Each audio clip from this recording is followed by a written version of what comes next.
Welcome to this video, which is all about Forex trading for beginners. And what I want to look at today is how to trade Forex with total confidence and discipline. Now, I'm sure most traders have heard that obviously emotional control, or lack of it, causes most traders to lose. And yet, when they come in the markets, they lack emotional control as well. They lack discipline and they lose. It's not enough to just say you need a high degree of emotional control.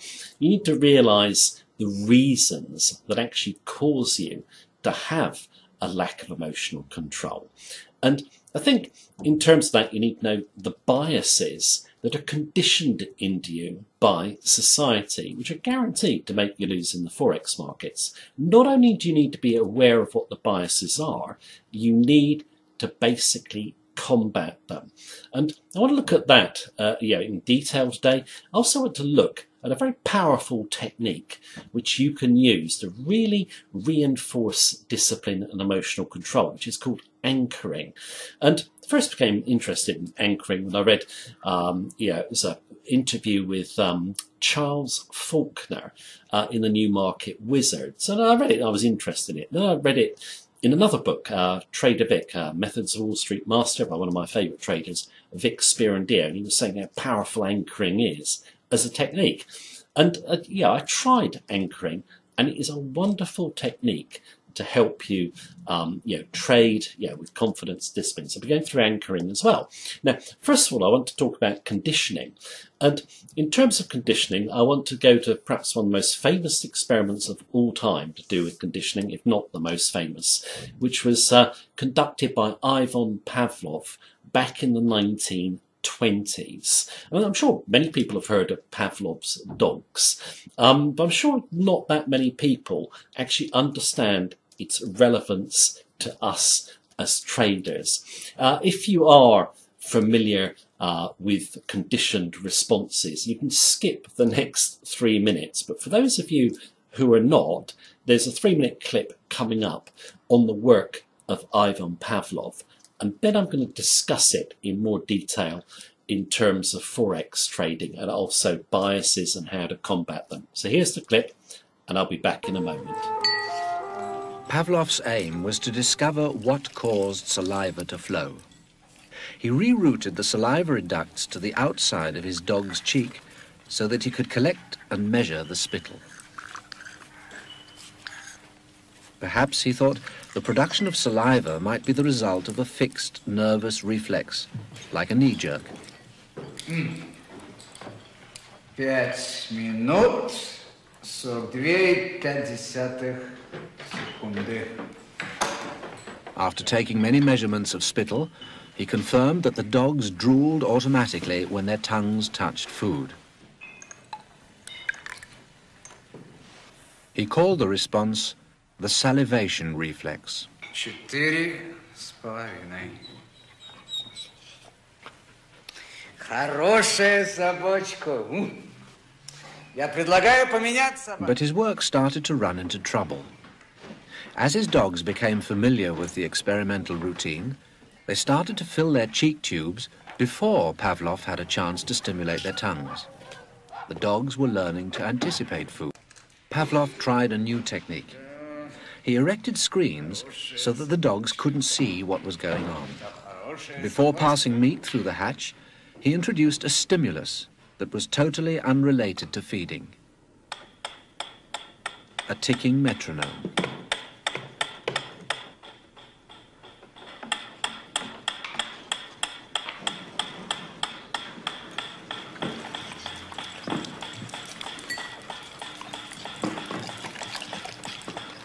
At first, the dog dripped saliva into its cheek tube only when the food appeared.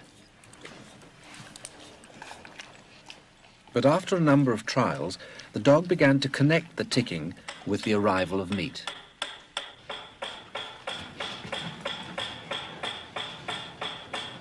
Soon, the sound alone made the dog drool. Whatever the stimulus, his dogs could soon be conditioned to produce saliva.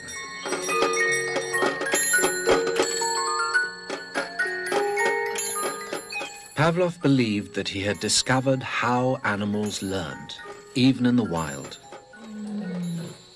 Welcome back after that short clip there on the work of Ivan Pavlov. Now, later on in the 30s, I think it was, a guy called John Watson conducted similar experiments on children with exactly the same results. So, as traders, what can we learn from their work? Well, basically, that we are conditioned by our environment. Okay, so we're conditioned by society to have a certain reaction to money. Okay, so if you were to take money effectively as food, and then the stimuluses that we learn, most of them are like the metronome.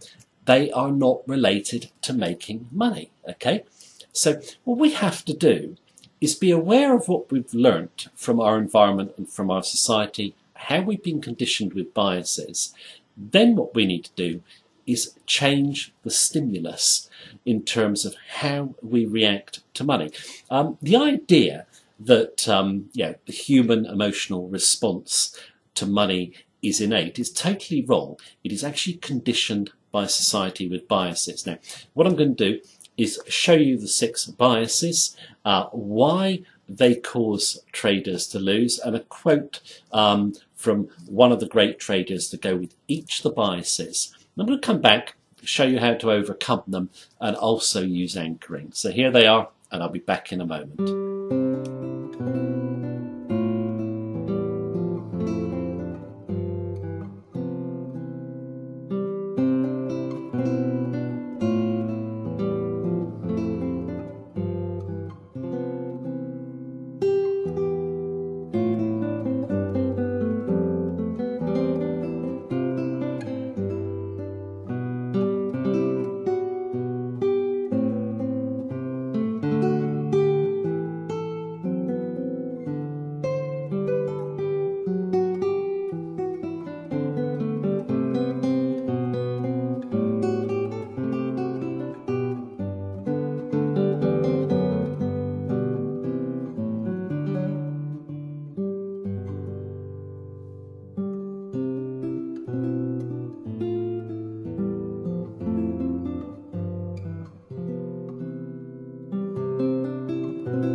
Welcome back after that short summary there of the 6 major biases, which in my view cause traders to lose money. Now, you can see in each and every one of those biases the stimulus that we have from making money actually causes us to lose money. Now, most traders will not even think about those biases at all, be unaware of them. So think, if we are, then obviously we've got a head start in our quest for profits. Now, in terms of making money, obviously, only need a simple method. If you're researching a simple method, that's all you need. Obviously, the right mindset to apply it is the key. I would strongly recommend that you read books from the really top traders on their psychology and how they made money. I've done a video of the top 10 trading books of all time. Strongly recommend you read all of those books. If you do, you'll basically have an idea of what it really takes to achieve success in terms of the psychology. Now, what you have to do after getting an education, of course, is do it in real time under pressure. And in my view, you will inevitably have to go through a learning curve. You'll make mistakes. Also, you'll have periods where you're feeling a little bit unconfident and so forth. And I just want to now move on to anchoring. So you can anchor yourself against making a mistake again. You can learn from it, and you can anchor a state of mind that basically keeps you disciplined. So what I'm going to do now is I'm just going to show a short clip, a couple of quotes from Vic Spirandio, some ancient rocks, and a brief glimpse of the house that I was born in many years ago. I'll explain why in a moment. Back in just a minute.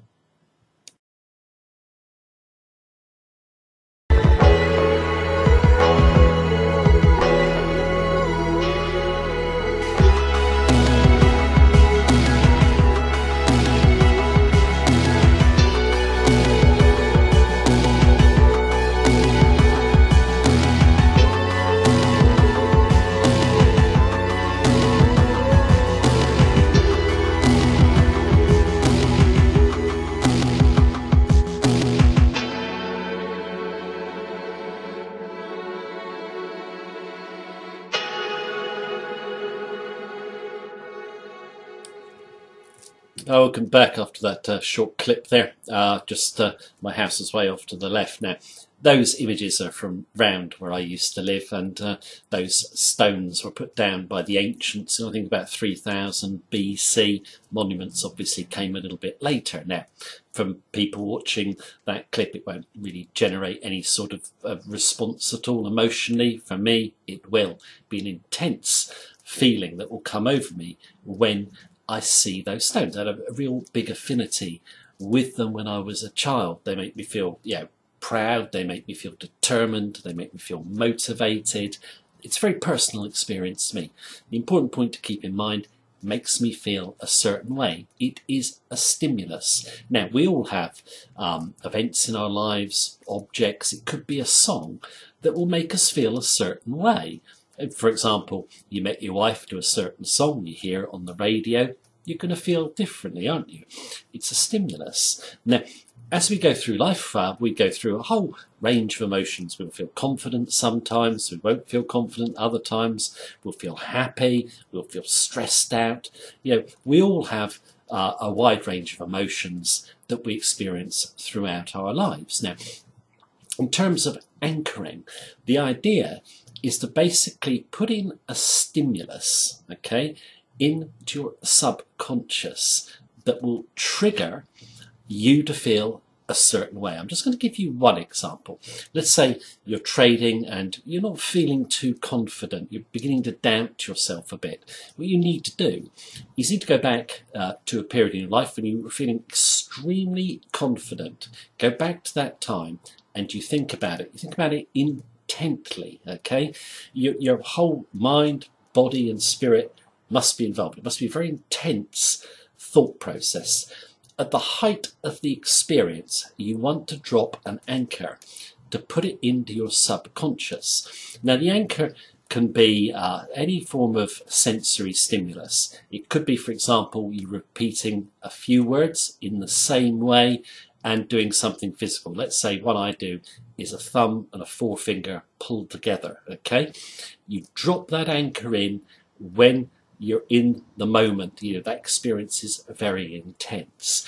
You may have to practice it a few times. However, when you do the words, thumb and the forefinger, you will trigger that feeling back within you. So if you're not feeling too confident, you do the anchor and then you will feel confident. Now, in terms of anchors, they can be done for a huge amount of different responses. I've just given you one there, which is confidence. Now, when I first read about anchors, I thought, I'll try it, but I bet it doesn't work. it does work. And yeah, I've mentioned Vic Spirindia, one of the great traders, is a fan of anchoring. So is Charles Faulkner, another great trader. It's just another way of basically making us disciplined and confident. And as traders, there's no question we have to work on remaining disciplined and confident at all times. Now, in terms of this video, we've learned, Pavlov's dogs and the work of Watson later on, that you can condition stimuluses and basically generate a response. You can, and that is all that anchoring does. It's a very powerful tool, not just in Forex trading, but also in life. Now, in terms of most Forex traders, they will not think about stimuluses and responses. They will not consider biases. I think if we do, then we've got a advantage over the vast majority of traders who lose money. I think in terms of knowing the biases that come into work, that have been conditioned within you, you can basically overcome them with education. I mentioned those books earlier on. You can also make yourself feel more confident, less stressed, more motivated by dropping in anchors as well. It's just another tool that we can use as Forex traders. Now, I haven't seen many people actually mention anchoring as a tool you should use in Forex trading. I think you should. And in terms of this video today, that's it now. I think I've covered all the points. I hope you enjoyed it as per usual. Ever got any questions or queries, please feel free to email me. Take care and have a good day.